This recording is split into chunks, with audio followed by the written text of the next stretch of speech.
मोदी ने तोड़ा अपना प्रोटोकॉल। मोदी ने कहा कि मैं अपने भाई तमीम बिन अहमद का स्वागत करने के लिए हवाई अड्डे पर खुद गया। आप लोग देख सकते हैं कि पीएम मोदी अपने सोशल मीडिया पर कतर के लीडर से मिलते हुए फोटो शेयर की। आखिर पीएम मोदी ने कौन सा प्रोटोकॉल तोड़ा है जो आज यहाँ देश की बड़ी हेडलाइन बन चुकी है? तो चलिए मैं बताता हूँ, और आगे पाकिस्तान ने इस पर क्या कहा वह भी सुनाऊंगा। वीडियो में लास्ट तक बने रहें। देखिए, अमूमन ही देखा गया है कि मोदी जी किसी देश के लीडर को रिसीव करने के लिए एयरपोर्ट पर गए हों। जब भी कोई दूसरा देश से कोई भी लीडर आता है तो उनके स्वागत के लिए ज्यादातर विदेश मंत्रालय का ऑफिसर ही जाता है। पर पीएम नरेंद्र मोदी सोमवार को कतर के अमीर शेख तमीम बिन अहमद अल थानी का स्वागत करने खुद इंदिरा गांधी अंतर्राष्ट्रीय एयरपोर्ट पर पहुंचे। और मैं आपको जानकारी के लिए बता दूं कि प्रधानमंत्री अपना प्रोटोकॉल उन वर्ल्ड लीडरों के लिए तोड़ते हैं जो भारत के लिए बहुत ही ज्यादा इम्पोर्टेंट होते हैं। वही मैं आपको बता दूं कि पीएम मोदी अभी तक 4 बार वर्ल्ड लीडरों को रिसीव करने के लिए एयरपोर्ट पर गए हैं। 2015 में जब नरेंद्र मोदी नए प्रधानमंत्री बने थे तब वह पहली बार अपना प्रोटोकॉल तोड़कर अमेरिकी राष्ट्रपति बराक ओबामा को रिसीव करने के लिए एयरपोर्ट पर गए थे। उस समय अमेरिका के राष्ट्रपति बराक ओबामा थे और भारत के रिपब्लिक डे पर उनको इनवाइट किया गया था। तब वही पहली बार प्रधानमंत्री ने उनका स्वागत करने के लिए अपना प्रोटोकॉल तोड़कर एयरपोर्ट पर गए थे। इसके बाद 2018 में फ्रांस के राष्ट्रपति माइक्रो को रिसीव करने के लिए पीएम मोदी एयरपोर्ट पर गए थे। और वहीं तीसरी बार डोनाल्ड ट्रंप को भी रिसीव करने के लिए पीएम मोदी एयरपोर्ट पर गए थे। आप लोग इस वीडियो में देख सकते हैं कि जब डोनाल्ड ट्रंप पहली बार अमेरिका के राष्ट्रपति बने थे तब भारत में आए थे और उनके स्वागत के लिए पीएम मोदी खुद गए थे। और चौथी बार पीएम मोदी ने कतर के लिए ये प्रोटोकॉल तोड़ा है।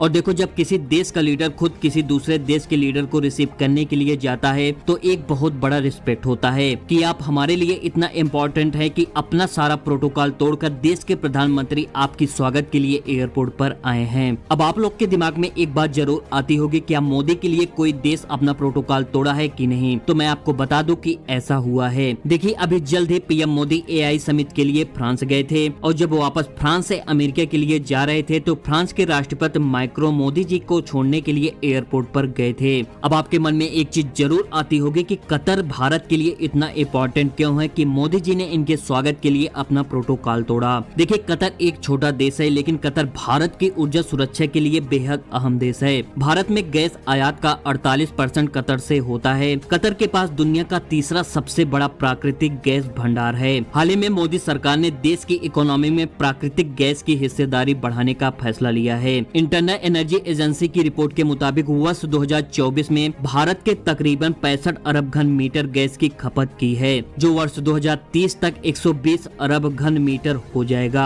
और अभी भारत अपनी जरूरत का 50% गैस विदेश से खरीदता है, जो अब बढ़कर 70% तक होने की उम्मीद है। और भारत ने अभी 20 साल के लिए डील करी है कतर के साथ और कतर अगले 20 साल तक इंडिया को सस्ते में गैस सप्लाई करता रहेगा। और कतर के साथ इस डील से भारत को 93,000 करोड़ से लेकर 54,000 करोड़ रुपए तक का फायदा होगा और यह डील 2028 तक चालू होगी। और जब किसी दूसरे देश से हमारे देश को इतना ज्यादा फायदा हो रहा है तो उस देश के लीडर के स्वागत के लिए प्रोटोकॉल तोड़ना कोई बड़ी बात नहीं है। वहीं दूसरी तरफ देखिए, अभी कुछ दिन पहले एक खबर आई थी कि इंडियन नेवी में काम करने वाले कुछ ऑफिसरों को कतर में जेल हो गई थी और तब बाकी और देशों को लग रहा था कि कतर की कोर्ट इन नेवी ऑफिसरों को मौत की सजा सुना देगी, पर ऐसा नहीं हुआ। खुद प्रधानमंत्री नरेंद्र मोदी कतर गए थे और उनके गवर्नमेंट से बात की थी और कतर की गवर्नमेंट ने इन नेवी ऑफिसरों की सजा को हटा दी और इनको छोड़ दिया। और इस चीज को लेकर कतर ने इंडिया के लिए बड़ा दिल दिखाया था और इस सब चीज को लेकर प्रधानमंत्री ने अपने प्रोटोकॉल को तोड़ते हुए कतर के लीडर को रिसीव करने के लिए एयरपोर्ट गए थे। और मैं आपकी जानकारी के लिए बता दूं कि कतर के लीडर जो इस समय भारत में आए हैं, तमीम बिन अल थानी, यह दुनिया के सबसे अमीर राजाओं में 9वें स्थान पर हैं, जिनकी संपत्ति लगभग 3,235 अरब डॉलर है। तो यार, आप लोग भारत और कतर के रिलेशनशिप को लेकर क्या सोचते हैं? अपनी राय कमेंट सेक्शन में जरूर बताएं और ऐसी ही देश दुनिया की सभी जानकारी के लिए हमारे चैनल को सब्सक्राइब जरूर करें। मिलते हैं किसी नेक्स्ट वीडियो में।